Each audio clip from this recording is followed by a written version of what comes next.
वामनराव भालेराव, अमेरिकेचा जो करार झालेला आहे तो शेतकऱ्याला मारक आहे.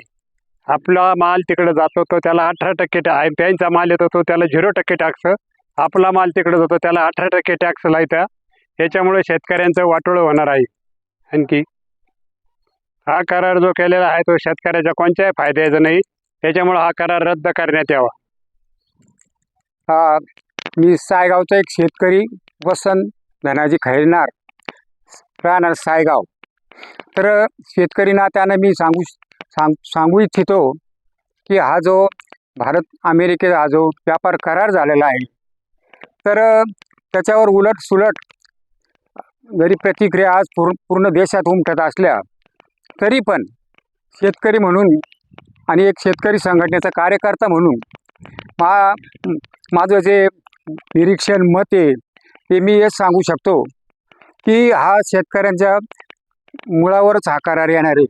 कारण अमेरिका ते त्यांनी जे आता त्यांचा जो आयात माल ते त्यांनी 0 केलेलं आणि आपलं 18%.